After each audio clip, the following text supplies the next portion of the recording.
welcoming Fernando Gonzalez here to the program. He's got Michael Page coming up, Bellator 165, November 19th. It's funny, we were talking off air. You had to go back inside and get your sponsorship sheet. And that's obviously one of the things that guys over in the UFC don't have, because they don't have sponsors anymore because of the Reebok deal. You've got sponsors now. So let's start with that right away. So how many sponsors do you have currently? 7, 8, 10 sponsors. Okay, and so you know the amount of money that each sponsor is giving you, right? You have that number. Do you already know, Yeah. or does it need to keep? Okay, so what does that compare to what you're making just to fight? Like, if you fight and you win, you get a certain amount of money. How much more is are the sponsorships giving you? Is it another 50%? Is it another 100%? It's about on my show up, it'd be about 50%. Which is not bad. Like, you've increased your pay. You know, that's a good day at the office, no matter what. Yeah, and it's helped me through for my training camp. So yeah, and that was my next question. These are the guys that helped you get through training camp and get the extra fees that training camp causes, right? Are you still working a full-time job on top of that? I am. I still teach out of my own gym over in Canyon Lake, but all my training I do at Henderson's. So I kind of separate the two, because with one you got to focus on teaching them, and then the other one I just focus on my training. So how do you do that? Is it just because the gyms are different? You know, when you're in this gym, you've got to teach. When you're in Dan's gym, you've got to be taught. Like, is that how you separate, or is there another thing that you have to do to separate it? It's more of a. I've been doing it forever, so it's when I'm at Dan's, I'm one of the more experienced fighters in there.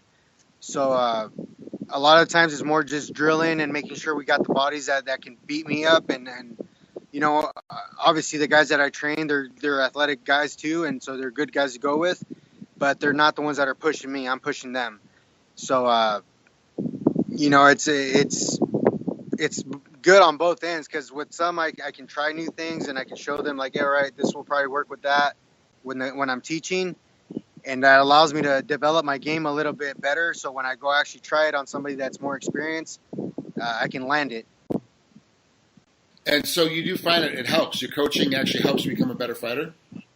Oh, yeah, for sure. I mean, it's I was training I was training and working a full-time job, construction, and then when I switched over to teaching, my game evolved tremendously, because I was able to, as you're teaching, you're kind of nitpicking things to make sure you're not teaching it wrong. You know, you want to make sure that you're doing it right, so you don't give the wrong advice to get them hurt later, you know? So I'm really focused on that. Like, that's one of the main things that I did, was I critique everything, and I pick things apart, and I say, okay, this works on a different situation.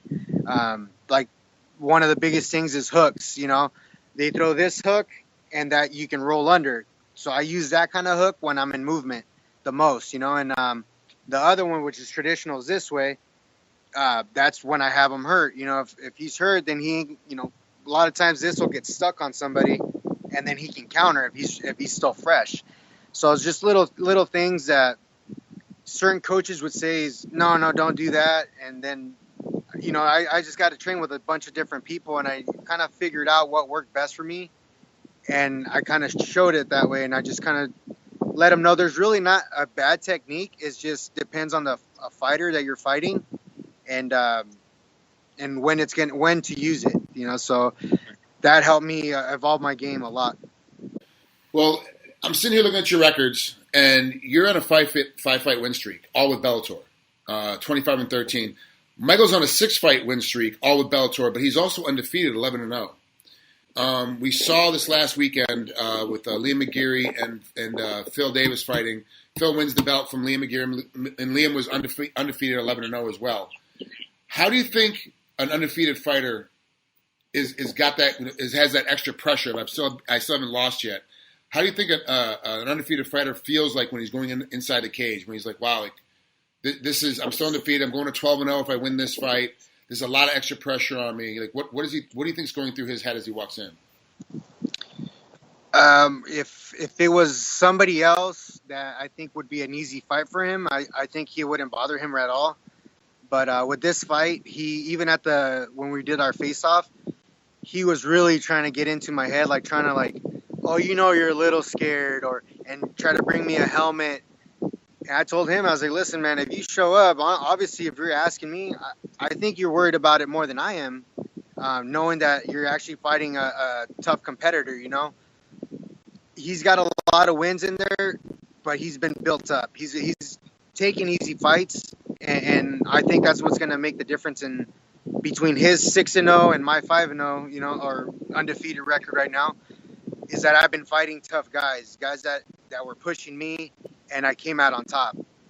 They kind of gave him fights that were he's going to win, and he knew it. So I think he's got a lot more added pressure, especially since I don't have a big name, So it's getting there, but it's not where I should be.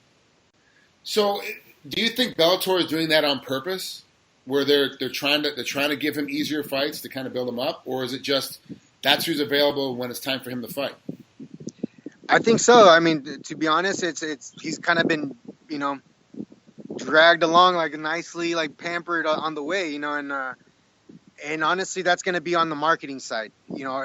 They had a huge show in England, and he's one of their top guys. So they needed to keep that win, or keep him winning, or keep him doing, looking good. And honestly, I think that's the only factor that played into that. But honestly, to be honest, the only reason I think that they're actually kind of challenging him now or giving him a tough test is because he started asking for more money and saying that, oh, if I'm not taken care of, I'm going to probably leave. It's like, okay, you're going to leave? Well, you're going to leave with a loss on your record. So we'll see how good of a marketing scheme you got when you have a loss, So honestly, I think it's just played out into my favor the way his last fight went and where we're at now.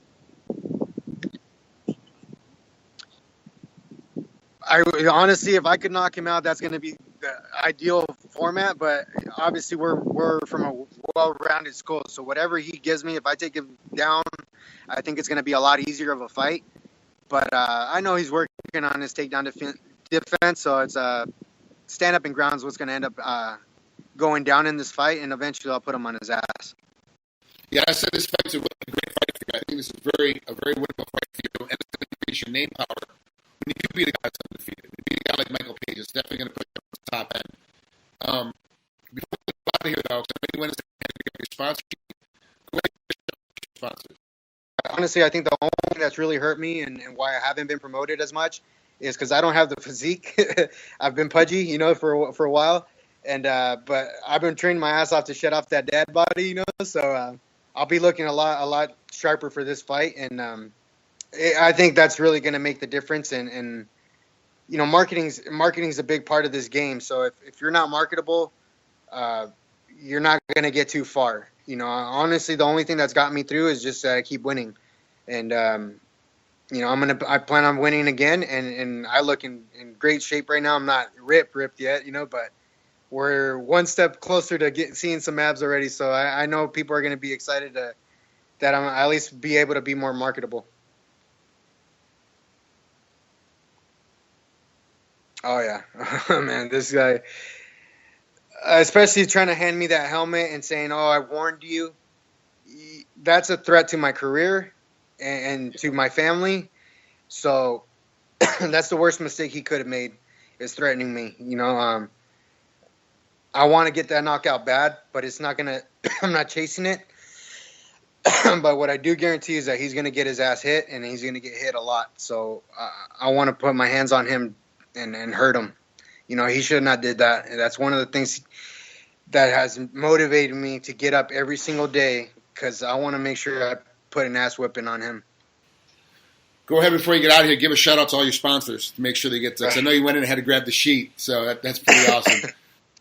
Right on, man. Thank you. I want to give my main guys that changed this training camp and more likely is going to be my career from here on out is SoCal Fresh, my meal prep guys.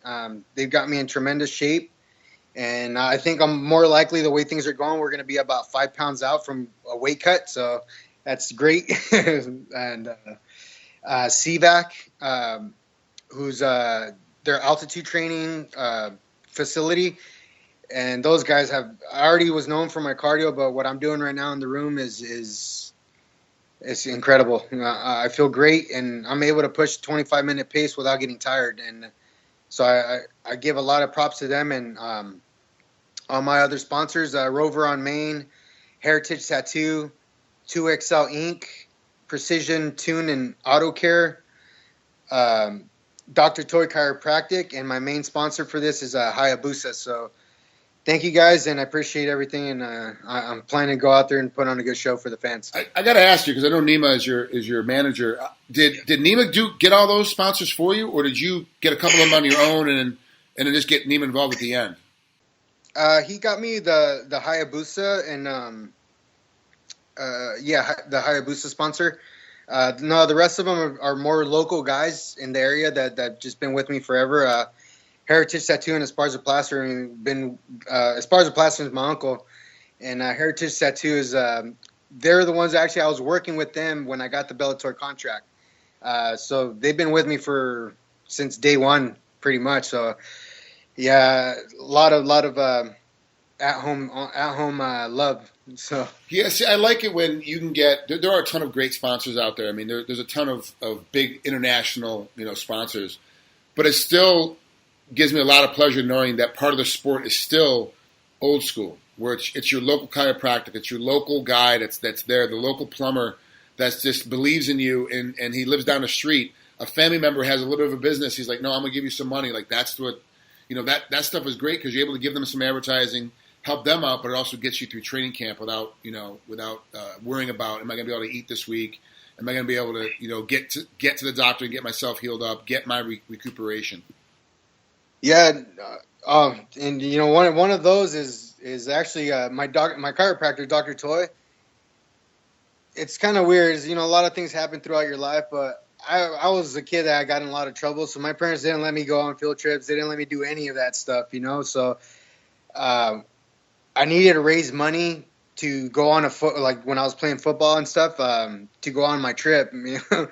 And my parents, they didn't have the money to cough up the cash like that. So that man had, he kind of set me on a different path in a sense. Like there's certain things that happen. I've been with him since I'm in 10th grade, with the chiropractor, Dr. Toy. So he actually sponsored me my whole trip to go out there, and I owe him a lot, man. That was a big moment in my life that really changed me. And just to show that kind of kindness to somebody that you barely knew was really, really cool. And I love that man to death. He's helped me out a lot, and I'm not letting these guys down. I'm gonna give them a fight. Before you even thought about doing MMA, before you thought about being a pro, this guy's been in your corner that long. And I got to be honest with you, I don't know how many other fighters can still say that. They can say, I still have a sponsor that's been with me since I first started. Yeah, 10th grade, man. That's a long time, So, man, I can't say enough for all the stuff that he's done for me, and obviously all the people that have gotten behind me too, my uncle and all them. So, I'm excited to go out there and perform.